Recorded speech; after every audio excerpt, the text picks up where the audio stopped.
Okay. Teens are spending nearly 5 hours a day on social media. Okay. So that's YouTube, TikTok, a lot of the things that I just expressed. 37% of teens say they spend 5 or more hours a day, 14 4 or less than 5 hours, 26 2 or less than 4 hours, 23 less than 2 hours. Okay, these are conservative numbers. Okay, next. Okay, more than 1 in 10 adolescents, 11%, show signs of problematic social media behavior, struggling to control their use, experience negative consequences. With social media, girls struggle more. It's more social, it's more intimate. We get to, they get to, not stereotyping, gossip more, you know. They get to have that interaction that's private, so on and so forth. Okay, next. Okay, 41% of teens with the highest social media use overall have poor or very poor mental health. 10% of the highest used group are suicidal. Okay, so you know when we look at this, we want to be able to help our kids. Well, one of the biggest things is to really just kind of help them to regulate. You know, a lot of times, you know, one of the biggest things with teachers, I have a couple teacher friends, and what's the biggest thing they struggle is putting their phones away, or you know, getting them to get away from the need to use their phones to communicate. Even if, you know, two people are sitting next to each other, they're texting back and forth, whatever the case is. As a mental health therapist, okay, I don't know how many kids I've worked with that they have their earpiece in, okay? Their phone goes off in the middle of a session. They're texting. And so it's something that, you know, even for us professionals, or it's becoming a problem. And it's so much of a problem that they're struggling with their mental health. Okay, next.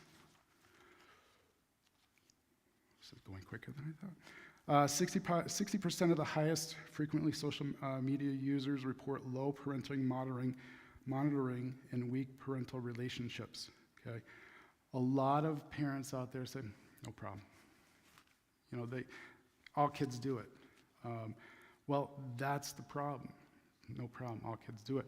You know, I believe that social media, any gaming, anything that we're going to talk about tonight, except for probably pornography, is helpful.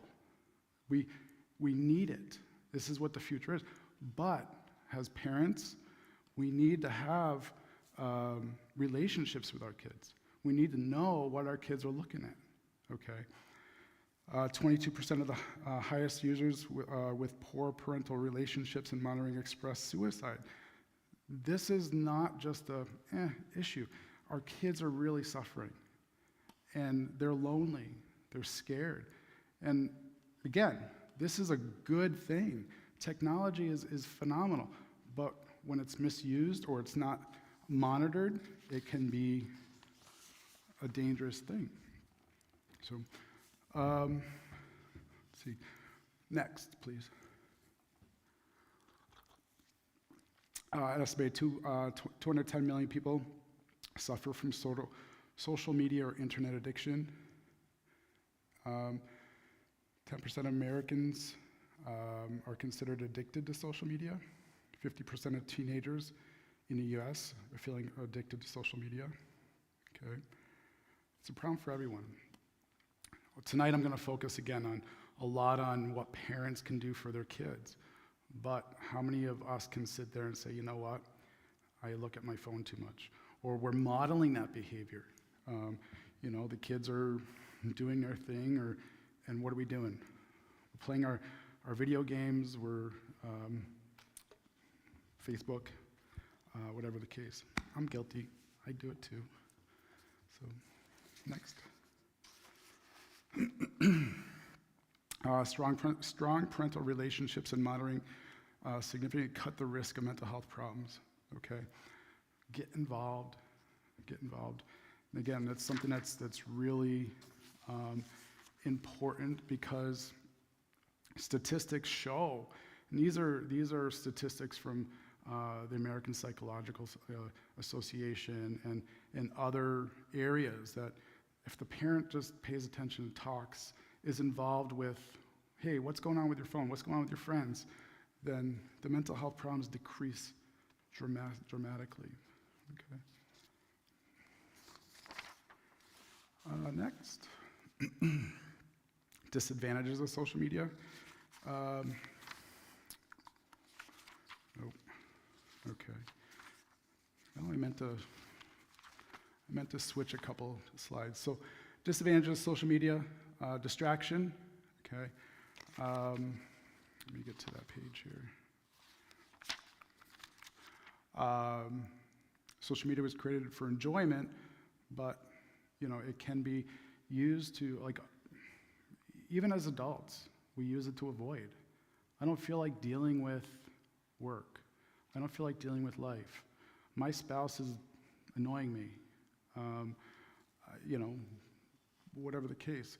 We use it to avoid, we use it to distract, we use it to, get out of life, that sense of fantasy, okay? Fantasy is stepping out of that reality. It's time consuming, okay? Again, go back to the beginning. How many hours are people spending a day on, don't go back to the beginning. Go back to where I was. Sorry.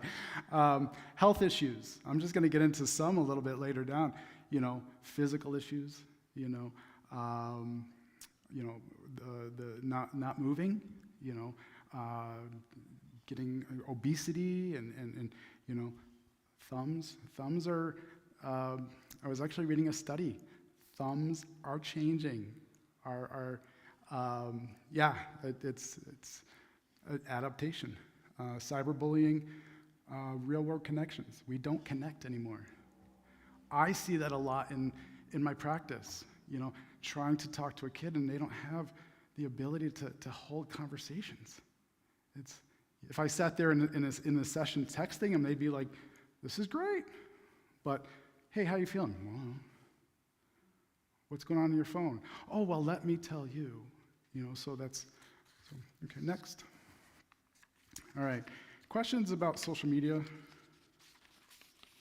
Okay, all right, let me just adjust here. All right, gaming. Gaming always makes me nervous when I talk about gaming. I've spoken about gaming a number of times in different conferences or different groups like this, and I don't know how many people have come up to me after and gotten angry with me because I'm speaking bad about gaming.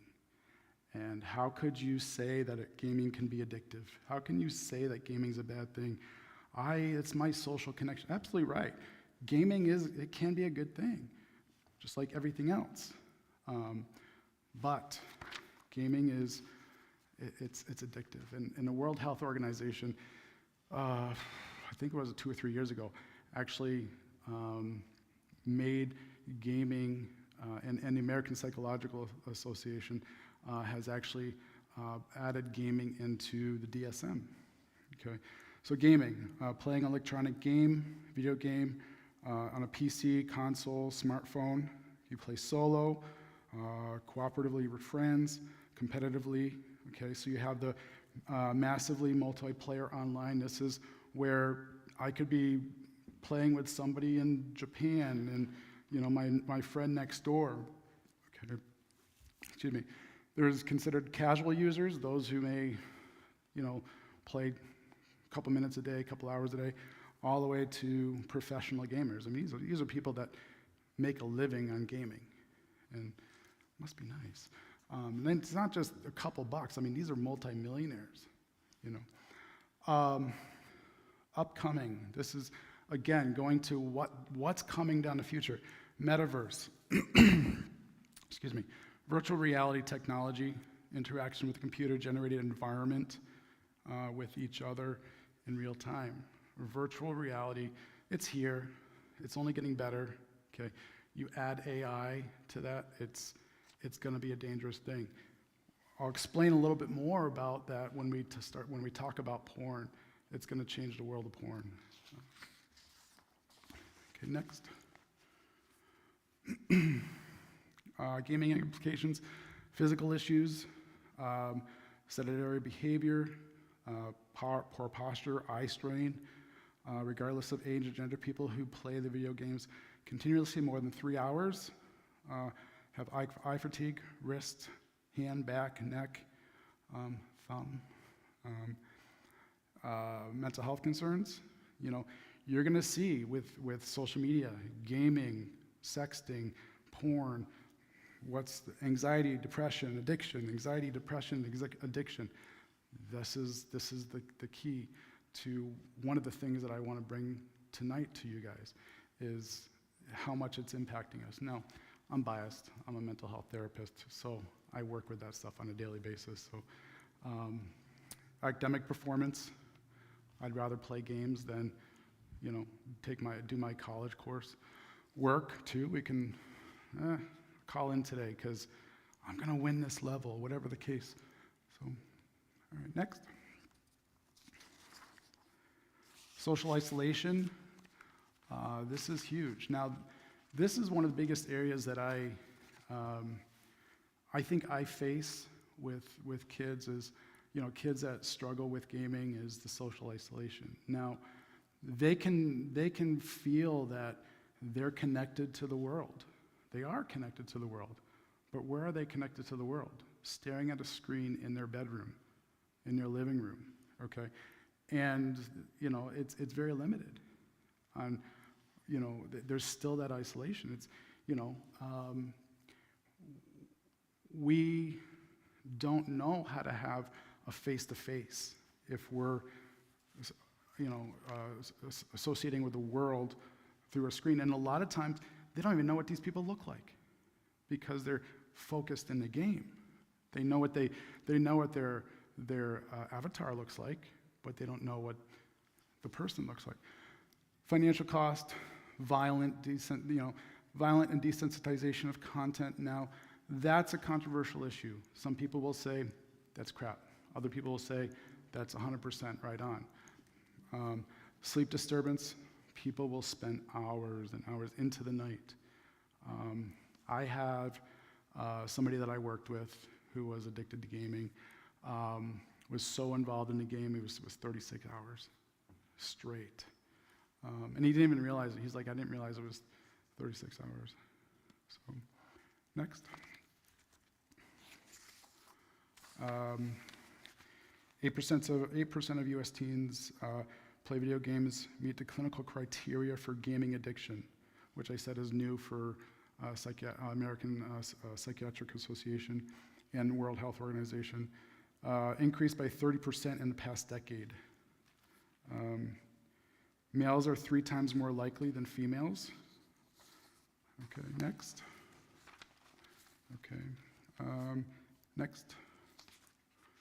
Okay, relationships. You know, going back to what I was saying, relationships with family, with friends, with partners. These are some of the biggest struggles that social media and gaming have. So social media, this is one of the slides that I wanted back, but maintaining long-distance relationships. Social media makes it easy, so this is a positive, okay?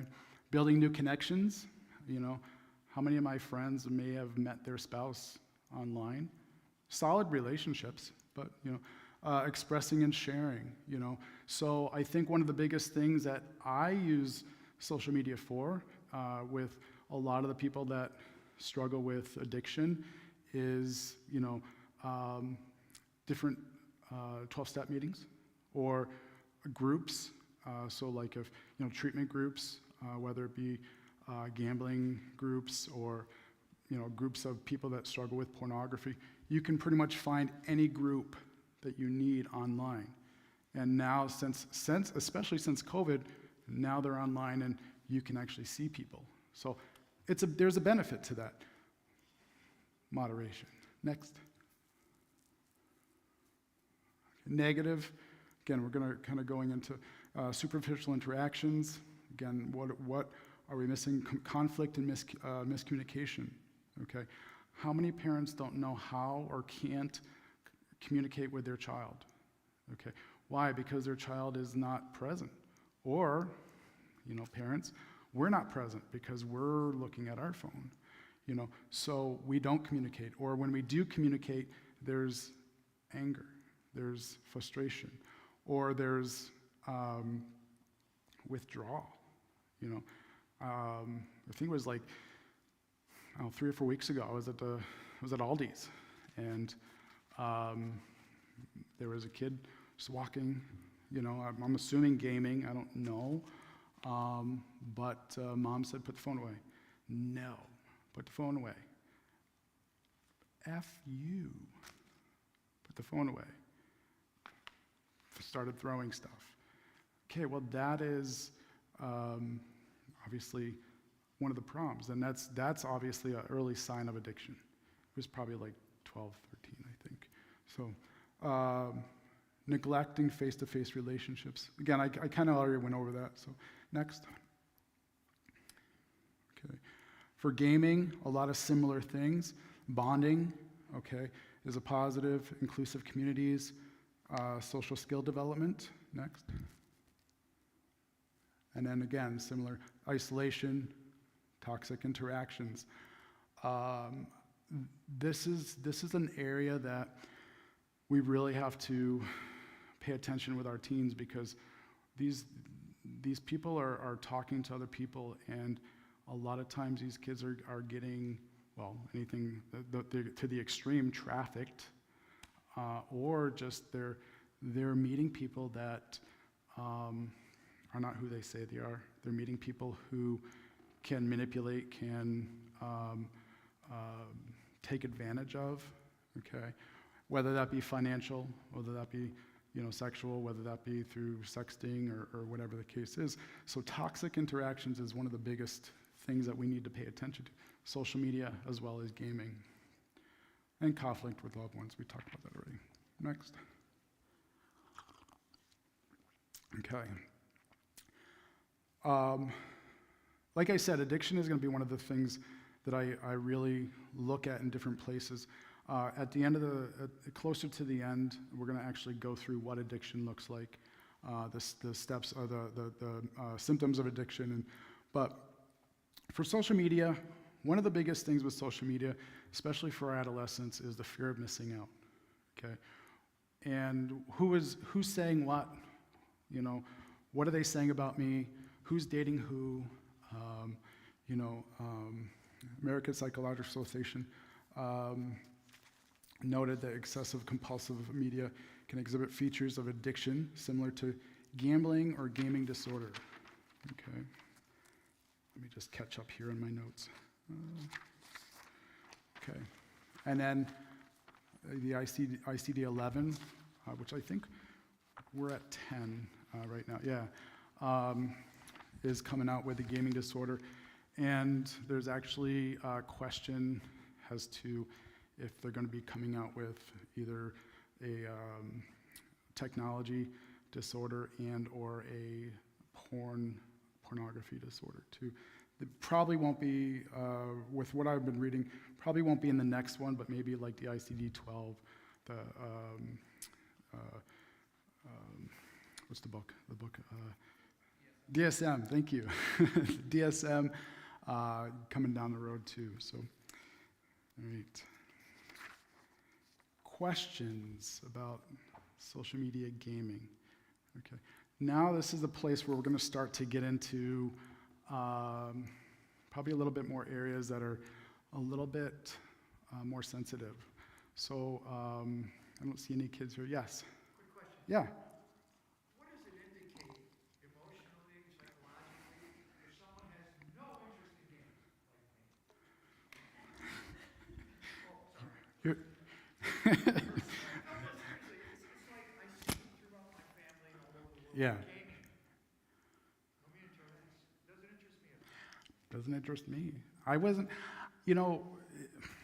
I'm probably probably the first generation of gamers. You know, I remember as a kid, Atari, you know, like these little boxes, you know, it's like, whoa. And now I look at and it's like, whoa, you know. I have no interest. I don't have the coordination, but you know, you can go and you can see 2-year-olds. I was talking to a client yesterday, and she was talking about how her 2-year-old is doing loops around her and computer. I didn't know how to access this, and my 2-year-old comes along and is bing, bing, bing, bing. She's like, okay. And that's what I'm saying. We as adults, we need to be aware. We need to educate ourselves on what this is going to look like. Because especially when AI comes, and, you know, nobody's going to have control. That's my firm belief. Nobody's going to have control. AI is it's going to ruin a lot of people's lives. It already is ruining a lot of people's lives. So, yeah. Next. Okay. All right. Was there one before that? No. Okay. Yeah, there we go. Okay. Pornography, okay. 3 types of pornography: sexually explicit writing, images, videos, other material, representation of sexual behavior in books, pictures, statues, films, electronic media, okay. And then there's erotica. Now, erotica is considered controversial, okay. Erotica is art, right? Well, depends, you know. Depends on who's looking at it, depends on where it is, depending, you know, you can go to Europe and see a lot of pictures of, you know, which is art, but for some people that's not. The biggest difference with the erotica, the reason why I bring up the erotica is erotica tends to be the female porn. Who remembers 50 Shades of Grey? Who was the main population that went to see 50 Shades of Grey? Guys may have gone, but that was because their girls wanted to, you know. So erotica is you know, you go back years. Fabio, who's old enough to remember Fabio? You know, unfortunately I am. So okay, next. Okay, current trends. Okay, you know, when we think of porn, we think of porn that is produced, that is mainstream. Well, nowadays that's so yesterday. I mean, it's still out there. You can still find it. You're still going to get it. But the biggest thing today is user-generated virtual reality, AI. Okay, user-generated. Okay, that's the stuff that you know. It's the amateur stuff. Snapchat, things like OnlyFans, just for fans. People will have you pay for them to do sexual acts in a video, and you get to interact. You pay more, you get your own special session. And these are people that you walk next to in the supermarket. You would never know. And it's exploding, 6.6 billion plus. This is old. This is probably a couple of years old, so it's probably more than that. Virtual reality, AI. I apologize if this gets uncomfortable, but virtual reality and AI coming together, we're not going to need another human being. We have the visual, and they're now, you know, we have the AI, so I could pick one of you and put your image in that AI, okay, and do anything I want with it in AI. Then I can go to the store and grab insertion toys or other types of things, and I can have a full-on sexual encounter with somebody that's not even present. But it looks, feels, acts real. So this is kind of, this current trends, this is where we're going. This is why it's so scary. This is one of the reasons why we have to pay attention. You know, if we get virtual reality for our kids, where are they going? Virtual reality is, and AI, it's come like just for the last 5 years. It's just boom. And that's where the money is. The money, 19 billion. Okay. AI is to be determined. So, violence and abuse. Okay. That's something that's been there for years. I mean, majority of acts that take place in porn are violent. It's, what am I going to be able to get out of you? What am I doing to you? So, we'll talk a little bit more about that. Next. 61% of the general population report viewing pornography. 78% of men watch it, 44% of women. Women are starting to churn more towards pornography, not just erotica, pornography. There's women's brains are changing to where pornography is starting to become more arousing for them. According to porn addiction statistics, 3 to 6% of adults, or 7.7 million people, are addicted to porn. So, okay, next. Coming back to our teens, 9 out of 10 boys, 6 out of 10 girls are exposed before 18. 90%, 96% of young adults are either encouraging, accepting, or neutral. Okay. First exposure to porn among boys is 8 to 12 years old.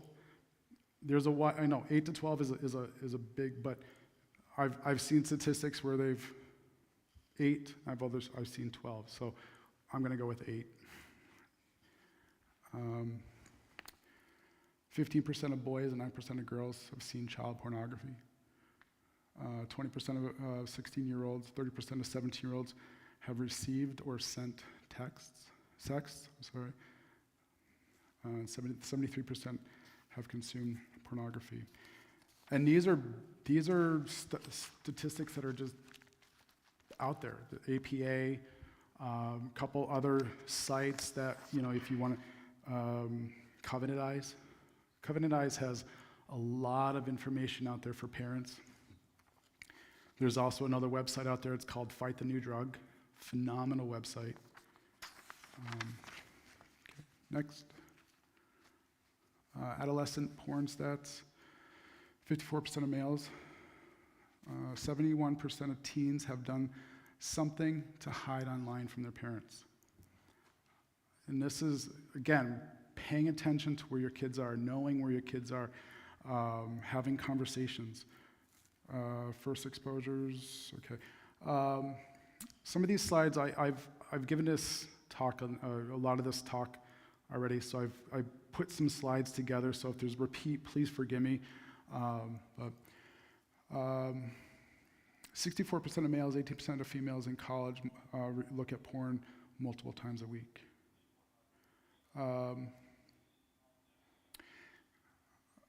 I saw this, I put that in there. Teens and young adults consider not recycling worse of a sin than porn. How dare you not recycle? Let's go look at porn. So, next. Pornography has become increasingly commonplace.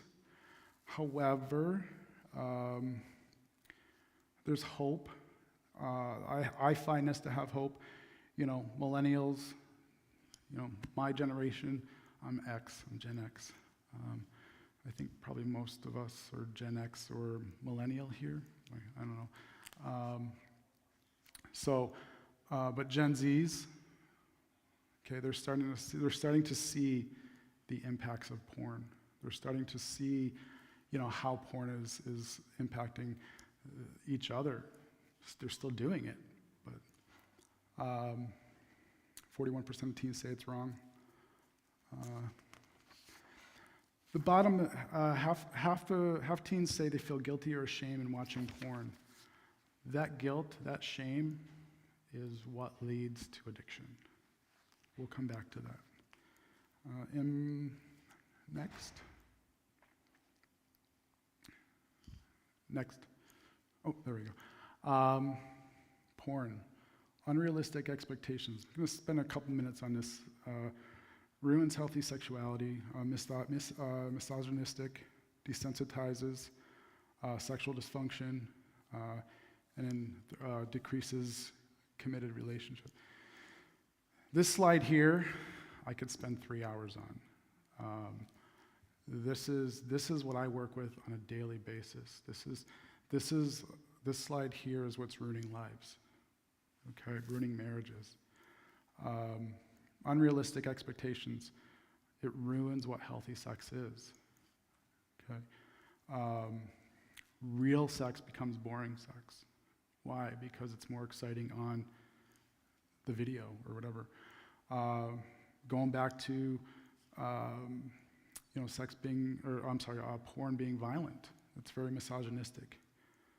That's starting to change, though. Men are starting to be more objectified, more of an object, just as women have been for years. Okay. Let's see. Sexual dysfunction. 20 or 30-somethings are more likely to use things like Viagra, Cialis, any of those, than somebody who's 60. Okay? So much so that it's becoming a multi-million-dollar market. Website called For Hims promotes those drugs. So 20-somethings, 30-somethings can function naturally in sex because when they're with their partner, it's boring. It's not what they see in the videos. It's not what they experience wherever else they experience it. And then committed relationships. We have the hookup culture. How many people can I be with before I get married, if I get married? Or, the friend with benefits culture. I can go to an app, I can find somebody, and we can be friends and just sexually connect whenever we feel like it. Okay? Open relationships, ethical non-monogamy, polyamorous relationships. These are all things that we're finding as a result of things like pornography. So really the impact of just, and I can probably even take some of these and toss it back into the gaming and the social media, okay? Some of the aspects, all right. Next.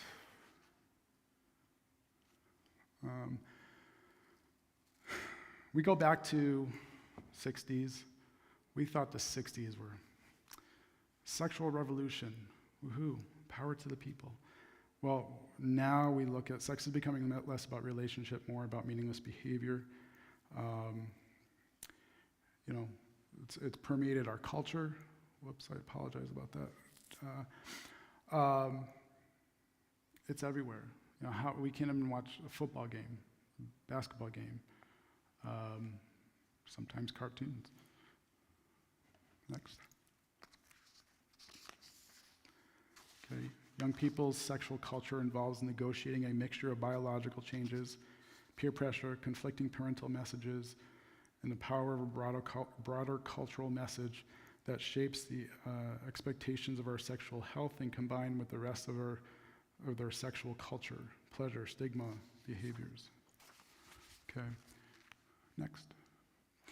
So as we look at this, where do kids learn about sexuality? Well, just Google it,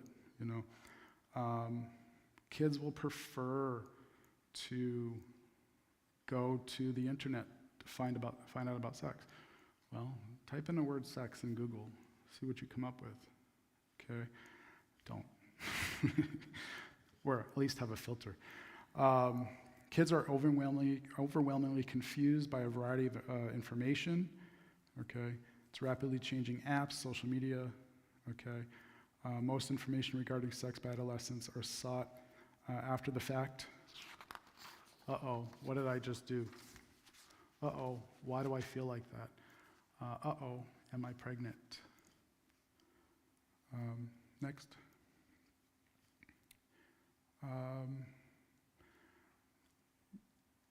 Going back to, this, sex is something that's it's natural. Sex is something that is, God-given, So when it's misused, we have certain natural reluctancies. Okay, I don't want to go, sex is, I want it, I like it, I enjoy it, but I don't want to go find out about it, so I don't. There's a stigma, there's a lack of interest. Adolescents will also, seek wherever they can find that free interactive information. Okay, friends, can Google, the places that are putting up posters in schools or wherever. Okay. Sex education needs to be a living thing. That's gonna be kind of when we get into what to do. That's something to remember. It's got to be continuous. It's got to be something that parents do all the time. Okay. Questions, thoughts? So right now. Yeah.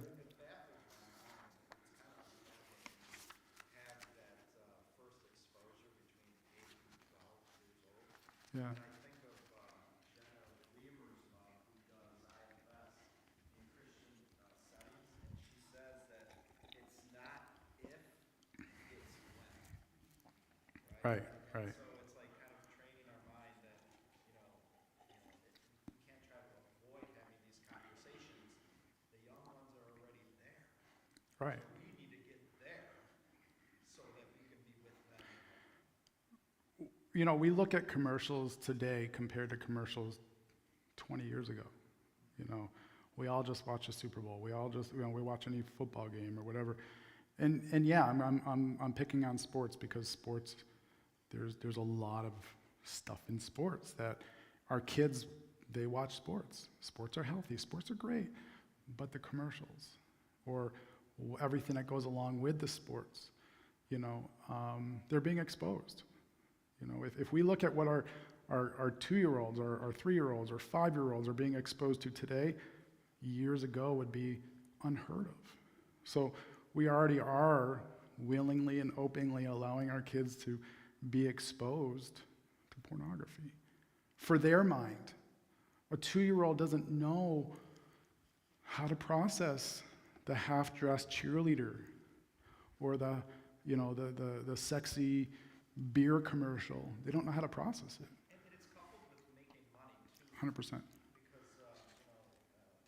came across, like one of my nephews was talking about the OnlyFans star who made $34.4 million on season. Right.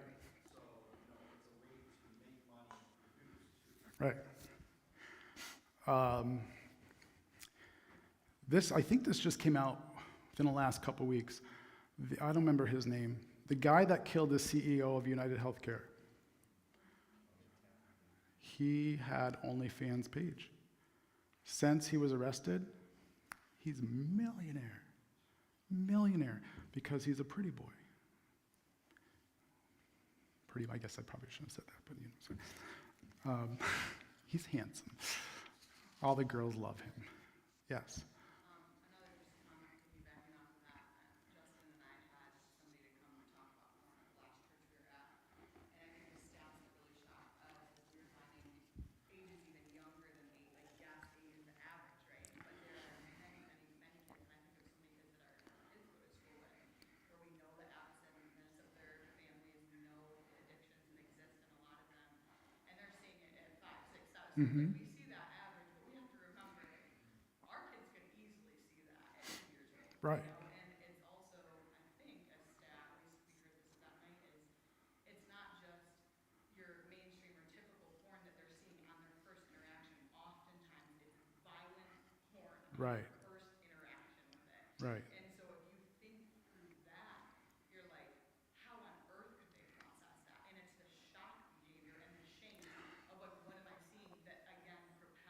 Right. further discovery. Well, I need to figure this out. What did I see? How do I search that again? Right. And it's all, so I'm just throwing that out there Yeah. because we have very young kids.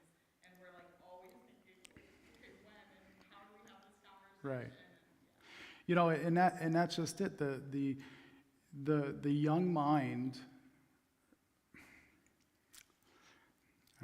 the young mind doesn't know what the sexual organs are except for to go pee pee and poo poo.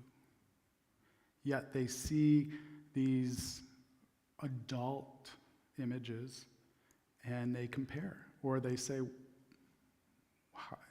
And I know I'm being graphic. I apologize, but the little mind doesn't know what to do with that. And so it literally is a trauma because it feels good or it looks very attractive, yet that doesn't feel right. It's that God-given nature of like, that's not what it's for, you know? So yeah, there's a lot of trauma that can take place, you know, but even again, it's not even just the hardcore. It can be just, you know, the exposure of whatever we see, whatever billboards or you know what, what's being, you know, what little Billy or little Sally Sue is bringing into school on their phone, you know. In my day, it was the J.C. Penney catalog. Oh, look, underwear, you know. Today, it's, huh? You know, so, and there's a lot of guys out there that started their porn addiction with J.C. Penney's catalog, believe it or not. That's not for today. All right, next. This is very important, okay? Main source, young people get their information is internet, peers, but statistically, 70% of teens who receive information from their parents, it's more comfortable. Maybe not for the parents. It's more comfortable. They hear it differently. Why? Because that's the value system of the household. 53% get it, school friends. So, but the biggest thing is the household morals and culture is going to save your children. We can't be afraid. Okay. Increased father-child communication delays sexual engagement, increases frequency of sexual behavior. I'm going to come back to that one. Dads, you're not going to like me. Next. Sexting. Any questions? We're going to come back to some of this stuff too, but any questions about pornography or any more of comments?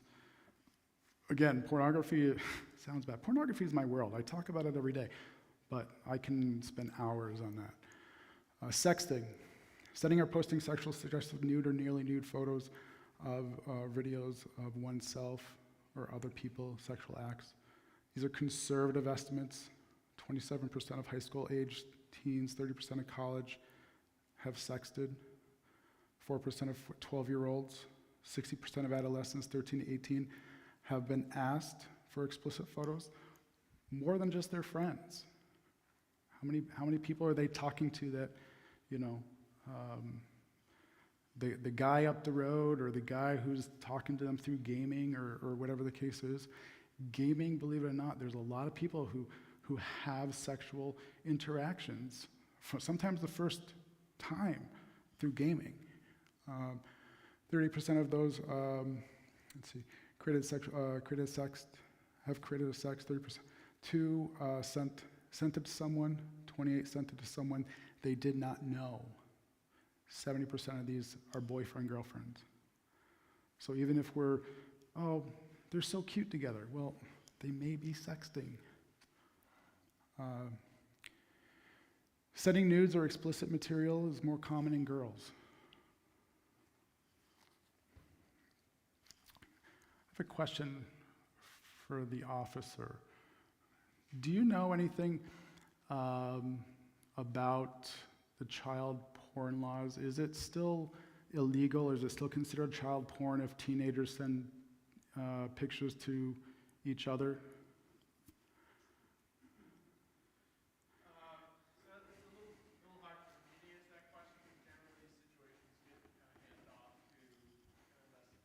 Okay. along those lines. Generally speaking, in terms of like child versus child, we wouldn't necessarily pursue something like that. That's more of like an educational based, Okay. but it is possible. Okay. And it's one of those things that we definitely focus on and try to talk about a lot when we do encounter these situations. Okay. Thank you. Sorry to put you on the spot. Okay. I've worked with clients, young clients, teenagers before who have been brought up on charges of child porn because of the age difference. Like 4 years difference, 17 to like 13 or something to that extent. So, next. Sexting can also bring a lot of other misery to our kids. Teasing, bullying, it's a significant problem in school. How many pictures are sent around school of somebody who, broke up with their boyfriend, their girlfriend, and they had sexted, and it's have retaliation. Okay. Sexting, you feel sexy, you feel important, you feel wanted. Peer pressure, false desire of intimacy. Okay, next. Access to pornography, sexual behavior. It's no longer the computer. What are computers? We use phones, we use iPads, we use watches. People get pornography on our watch. Next. This is a big one. This is something accessible, affordable, anonymous. When we look at anything, social media, gaming, sexting, pornography, our world has become accessible. It's affordable. Probably 90+% of the porn out there is free, and it's anonymous. I can go wherever I want. I could sit in the back corner there and look at pornography. None of you would know. So we look at just the availability. We look at, a lot of times we just don't know. And so being aware of, being in communication with your children, it's okay to be nosy. You have to be nosy. No matter what society says, be nosy. Most popular day to view porn, Pastor? Sunday. Least popular day is Friday. Go to church? Go look at porn. I don't know if that's the case, but I just thought that was an interesting statistic. Next. Distress again, you're going to see a lot of similarities.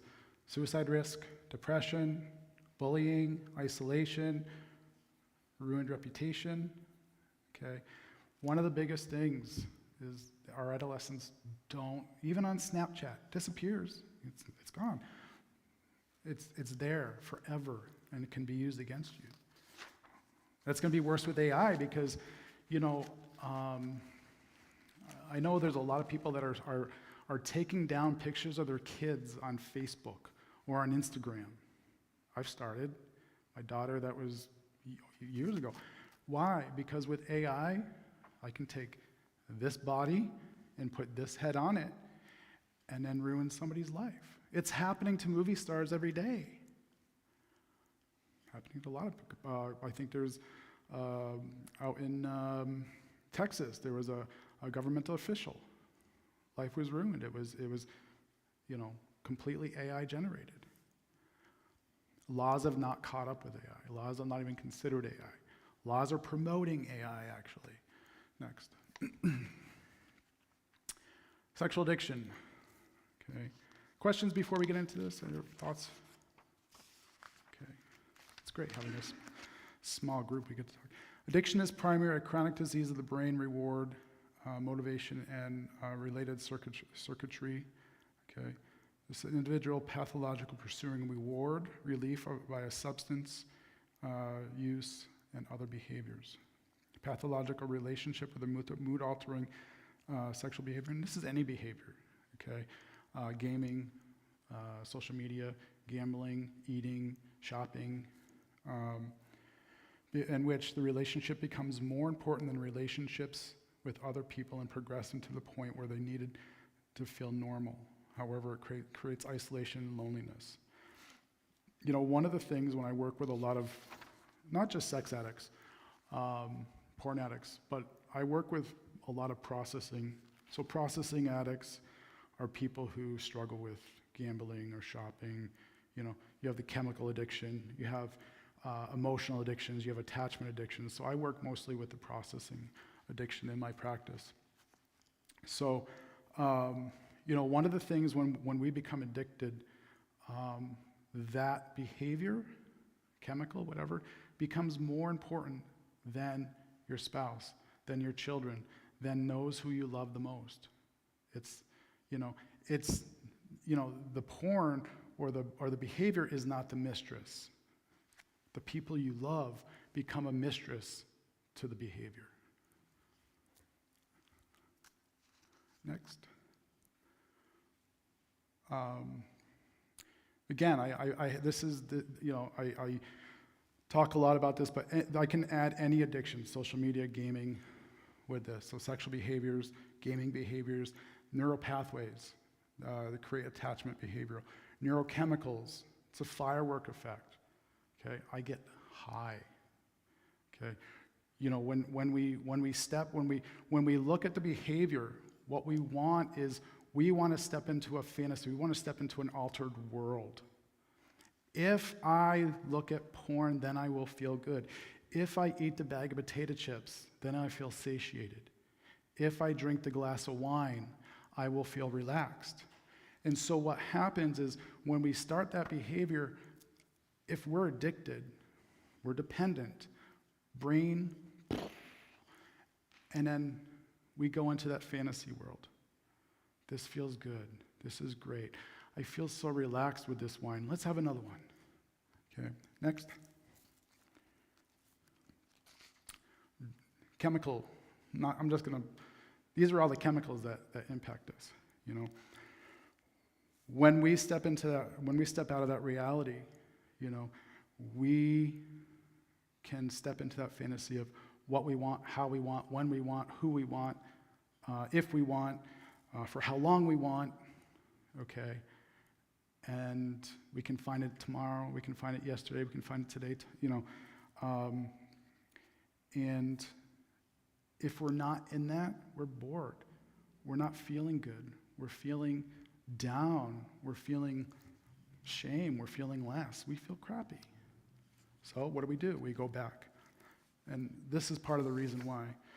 Neurochemical addiction, this is something in the last 15 years is just the studies that have come out, how addiction, whether it be crack cocaine, heroin, porn, caffeine, gaming, rage, you know, this is how it impacts our body. So, next. Mm-hmm. Yeah. Can you go back? Yeah. Yes. Yes. I feel comfortable. I feel serotonin, a lot of times that's what's in our antidepressants, and you know, we feel good. We definitely just, it's a relief. But it says following completion behavior. The behavior is to take in the serotonin or doing something else. The behavior is like, it's, I wish I had put that slide in, darn. So you start off, and so it's like you have a belief about the behavior, the chemical. This is going to do something for me, okay? As you start to engage, okay, you believe something about that, okay? This is going to, your body's already starting to the brain chemicals and so on and so forth are starting to rev up. You're already starting to get that excitement. You haven't even had the chemical. You haven't even had the behavior. This is all a natural body response, okay? So now you engage, okay? And when you engage, that initial, that peak engagement, okay, you are high as high can be. And then you come down, okay? And that's when you're coming down. That's when the serotonin's kicking. So those chemicals are what can be used to combat what... No, this is what's going on. These are the chemicals in your brain. These are your brain chemicals. Yeah. So these are the things that God gave us in marriage Right, to experience those things that happen naturally. right, But with pornography, we're now having that fireworks, like you said, right. and we become addicted to that. And Yeah. I mean, if you look at it from a Christian perspective, the completion of the sexual act is supposed to bond. I want to come back and do this again with the person I'm doing it with. And that's why, it's such an intense, it's such an overwhelming, it's such a beautiful aspect, But in pornography, yes, that's the goal, is completion, but for the wrong reason. Where if we look at traditional, healthy sexuality, that's the bond, that's the super glue of our relationship. Mm-hmm. All right, next. Things to look for in addiction. Actually, can you jump to the next slide first and then come back? Okay. Levels of addiction. So before I go to the other one, there's 4 different levels of addiction, okay? Problem, abuse, dependency, addiction. Okay, problem, I do it every once in a while, but when I do it, I don't want to do it. I don't like doing it. I may drink alcohol once a month, but maybe I just, or I look at porn once a month. I don't want to, but I do. Abuse, think of abuse as the college student who studies all week long and on weekends gets completely drunk, doesn't remember the weekend, Monday morning back to school, okay? There's abusing it. Dependency, I need it, okay? But I can still live my life. That glass of wine is going to relax me at the end of the day, but if I don't have the glass of wine, I'm a jerk. I can't sleep, or whatever the case is. And then you have the addiction, which the addiction invades your life. The addiction is your lover. Everybody else is the mistress. Okay, go back to the one before, please. Okay, addiction criteria.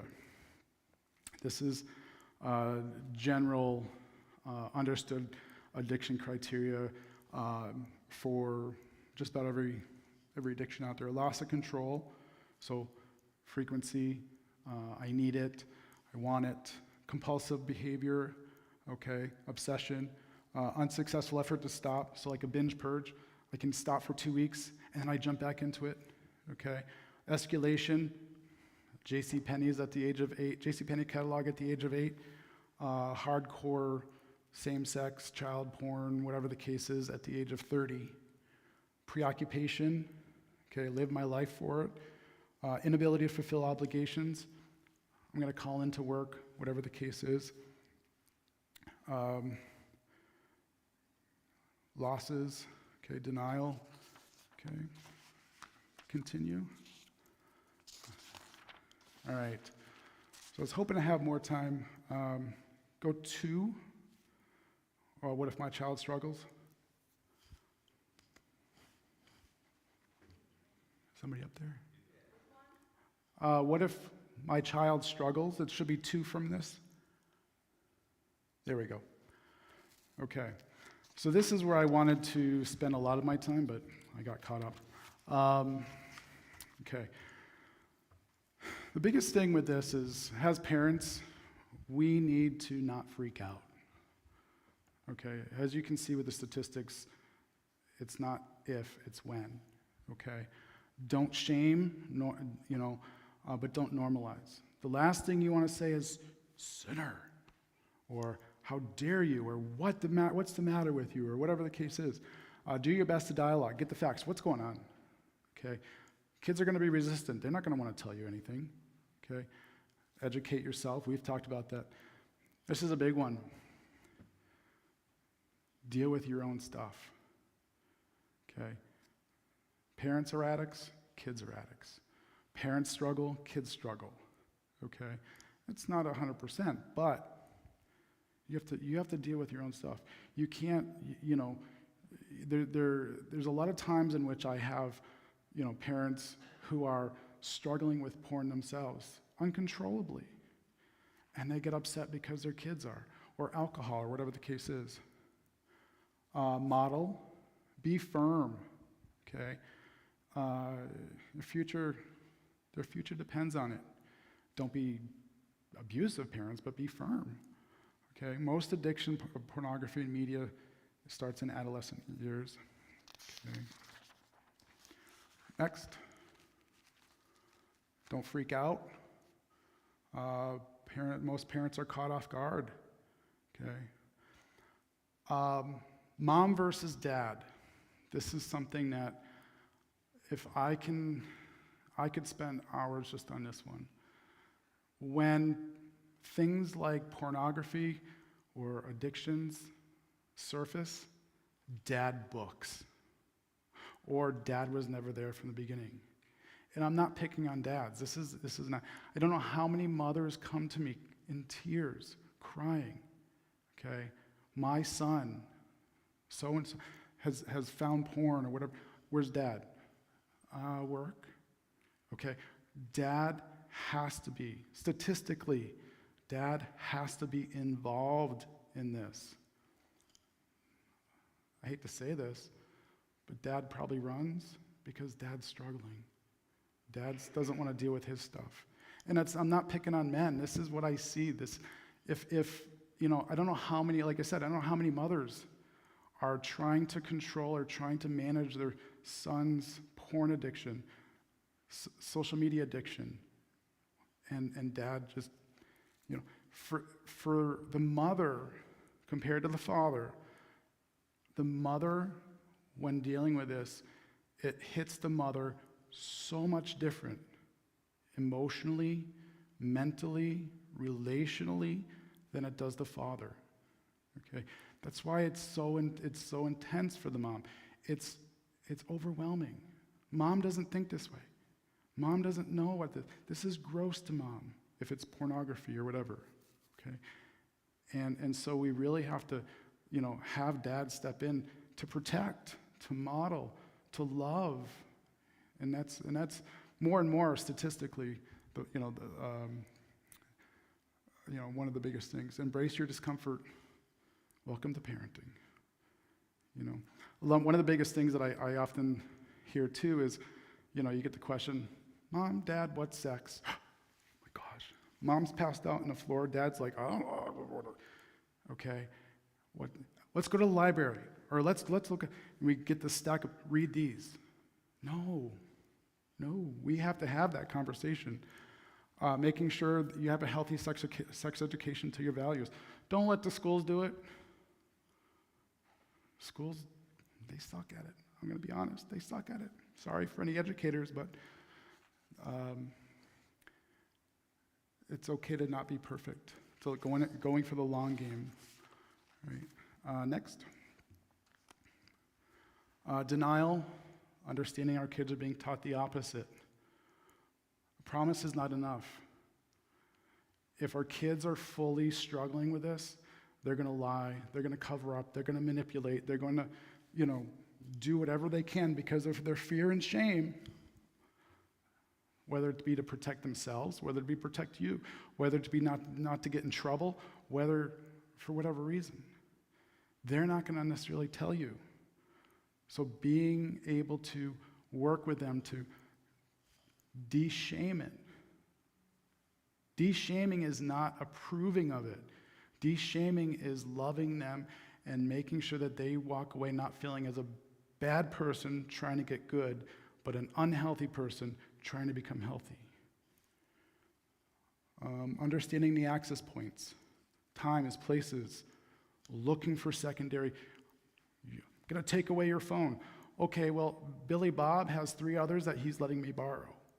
And I'm going to bring them to my bedroom at night and do everything I need to, whether it be sexting, whether it be social media, whether it be communicating with my girlfriend, or whether it be looking at porn. Next. How to help, self-awareness. I'm going through this quickly, I'm running out of time. So, provide support, counseling, church, okay. I am so excited to be here because this is a church who's facing this topic. How many churches have I gone to, pastors that I've gone to? All the churches are afraid to address this topic. And it's an unfortunate thing. Why? Liability. We can't talk about that in church. Why? Because there's so many people who have ruined it because they've done things that are not appropriate. That's not talking about any specific church or whatever. No, churches are afraid. They don't want to, but 60+% of our pastors, I didn't put that up here, I want to say it's closer to 65% of our pastors on a regular basis struggle with everything that I'm talking about here. They come up on Sunday and great. Go home and throughout the week struggle at some level. I'm not saying they're all addicts, but they struggle at some level. True story. And I'm not knocking pastors. This is just, I'm more or less bringing this to the insight of what our pastors deal with. I worked with a number of pastors at Agape, okay? And this was a problem. I felt, let's start a group. Let's let pastors help pastors. I heard crickets because pastors are afraid of other pastors. And so they don't have help. They have to be the person who's perfect standing up here because if it comes out in a congregation, it's devastating, not only to them, but to the church. We have to pay attention to our pastors. We have to encourage our pastors to deal with their discomfort to bring this to the churches. Soapbox done. All right, last one.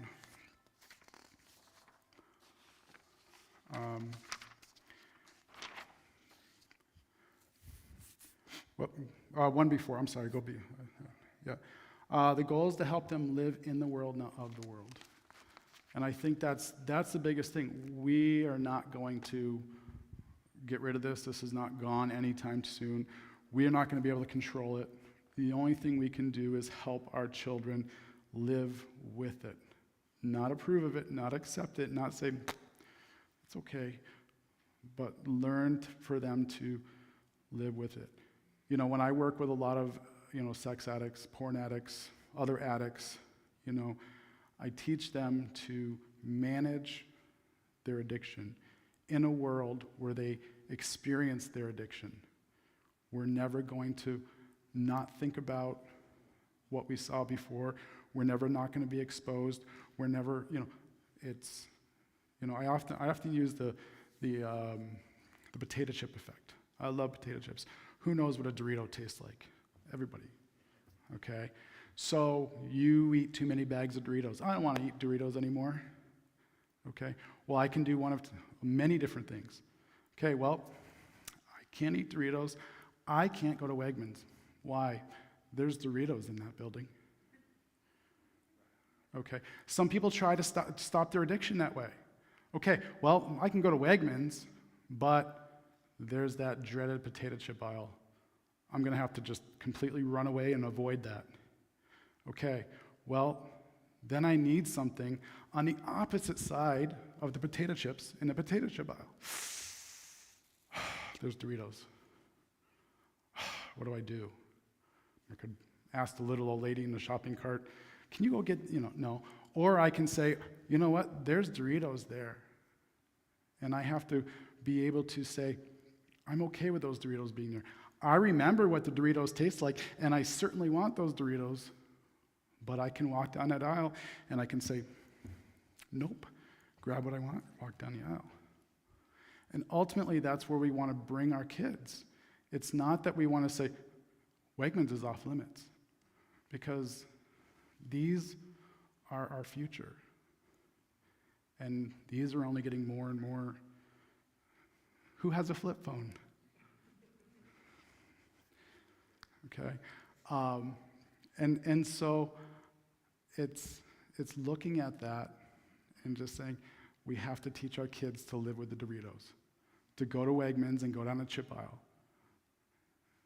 And so, Patrick, it's a hard sell sometimes to influence a dad who dissociates and doesn't deal with his own stuff, because his idea of protecting the little one is to not talk about it, avoid it.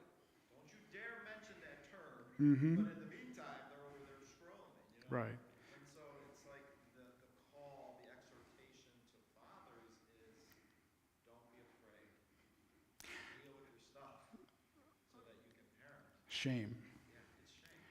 There's a book, The Soul of Shame, by Kurt Thompson. Good book, phenomenal book, actually. Talks about shame and how shame can really impact that. But shame is used to protect. Shame is used to cover up. Shame is used as a means to make ourselves safe. 3 core beliefs of shame. I'm a bad and unworthy person. If people really knew me, they would reject me or stop loving me. I can't share the fact that I'm using porn. What would my wife think? There goes my marriage. What would my kids think? Kids are thinking the same thing. Oh my gosh, I'm going to get grounded, or I'm going to lose my phone. Why would I? Okay. And then I can't depend on other people to meet my needs because I have been or will be let down. I can't trust other people because other people may not be able to handle what I'm going to tell them, what I'm going to share with them. And so those are the key aspects of addiction. It's what I deal with every day with trying to help guys or women or whoever to really step into that aspect of the greatest antidote of shame is releasing the secret. It's also the scariest. It's also the most life-impacting. You know, when a husband comes to the wife and says, I've been doing, well, for the wife, that can be literally a traumatic experience. So much so that they experience PTSD symptoms. But you can do that for money, you can do that for alcohol, you can do that for what, but I just happen to deal with sex, pornography. So yeah, dads need to not run, but topic for another day, dads aren't taught to do that. And that's why when our mothers and our wives experience it, they get so overwhelmed because they don't understand the beast that they're dealing with. And it's scary, and I can go through a list of feelings that the ladies, the partners feel because they just don't process that way. And they're scared. They're mother bear. Or, so yeah, I'm babbling. Any other questions, thoughts, clarifications? I know I went through this, especially this last part quickly. I was just paying attention to the time, but I can address anything previous, yeah. How can you make available any or all of the slides? Are- Do you have copies? Yeah, I can email it to you. Do you have online sites? I'll probably email it. So, because this PowerPoint is just, it's put together with a number, like, I created like maybe the first 20 slides, and then I added other slides from other conferences and presentations that I've done. So this particular one, I'll just email it to you. Because you can get these slides and probably like my whole computer's full, but yeah, I'll email it. Just talk to me after. Yeah. Justin and I will work on putting together a little list of books too. I know we made a joke about how books are not, but those types of books aren't the most helpful way to talk about sex. But when you're looking at age-appropriate Huge. That's at 2 years old, you know, not in doubt, but what, you know, if you see something on TV you feel uncomfortable with, you know, and the whole topic of the story is go to mommy and daddy and talk to them, you know, Mm-hmm. and it starts so simple. So we'll look up some of those resources too and send them out to our church or to whoever's interested, and just make sure you guys have access to that, because at least it's a starting point at a young age. Too. Right, We right, always want to be proactive and not reactive. And how can we do our best? right. And as you say that, there's something I'm realizing I missed, and one of the things I wanted to bring up is when we do talk about this, making sure it's age appropriate. When you hand a stack of books like this, okay, we don't know, and not just age appropriate that 5 equals 5, because your 5-year-old may equal 3-year-old in maturity, okay? So having it fit your child. And that's why I kind of go into the schools, they don't do well, because they're thinking 5 equals 5. And even a lot of stuff they're teaching 5-year-olds, teenagers shouldn't even know. Okay? And so if it's not age appropriate, you can do just as much damage to them as showing them a pornographic video. Okay? Because their minds, and we're doing it out of love, we're doing it out of, what do I do? And so that's where we go into knowing your child, being able to understand what your child is seeing or what they're exposed to. You know, being able to, you know, one of the other things, just because you have a filter, it's temporary. It's Band-Aid. Guaranteed a majority of the kids that are struggling, filter's nothing. Filter's nothing. I've worked with a couple teenagers. They laugh at their parents' filter because they know how to shut it down. They know how to get around it. They know how to, you know, oh, I have a filter that covers the whole house. Okay, data on my phone. And now the house, everything that you're putting in the house, they can just get through the data. They're not even getting through the Wi-Fi. You know, so it's, yeah. Social media. Mm-hmm. How do I word this? You know, we avoid our addictions, right? So like, if we have like, if we're an alcoholic, we avoid that drug. Mm-hmm. Because once we start, we can't stop. And with social media, what I find challenging is, I took a break, a year break from my kids, and I had my kids back. And they were playing pretend, and they were invested in school. I homeschool, by the way, so it's Mm-hmm. easier for me to do that than public school. What concerns me is as soon as they got back on the device, it was almost like we went right back Mm-hmm. to a drug. Right. And there is no healthy amount, I think, for them to be on it, but I know, like you said, this is the future, and I feel like it's this, like, oh, I have to embrace this, because I don't want them to be, like, floundering in the world, but, like, what is, I don't know, like, what do you feel is a healthy amount to allow them to be on it? Like, I don't know, it's just such a journey I don't. Well, I mean, that's a hard question to answer in itself, too, because, okay, well, yeah, school is requiring it now. How many schools are handing iPads or whatever out? So even at school, they're being, I think it's not, I think at that point it has to become what? Not, because, Facebook, well, our kids today, Facebook, that's so old, that's so yesterday. Snapchat or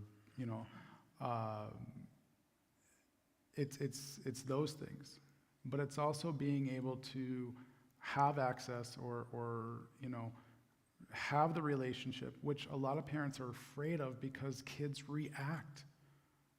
How many kids have you seen like in the store that are like Satan incarnate because mom just took away the phone? They're growling and they're yelling and they're on the floor, and I've seen it. I don't know if but that's that's another thing. We can't in the phone, the computer can't be the babysitter. Right. I don't feel like dealing with little Billy right now. Here you go. And so we're creating that too. So I think it would be, because of where we're going, unfortunately, it's not the amount, it's the what. And that means we have to be involved. That means we have to monitor. That means we have to invade privacy, means we have to parent. So I know that's not the answer that, yeah. Good. Hey, no, thank you. So, Patrick a hand and thank him for being here. Patrick's going to be hanging out a little bit, so if you want to stick around and ask questions, we'll make that time of informal questions available to you. But really appreciate everybody who's here in person, everybody who's watching online right now. I know that listening to a topic this heavy isn't necessarily always everyone's top priority for a Friday night, but I think it speaks a lot to love for your kids in your life that you would be here today. So our hope when Pastor Hannah and I were thinking about this was just how can we equip and empower parents to set healthier boundaries and navigate this ever-changing landscape of social media better and technology better. So thank you for being here tonight. Make sure you stop at each of the tables at Agape, Fit Team, Gates PD, and Delphi Rise. Say hi to those guys, and have a great rest of your night and drive safe. Thanks, everyone.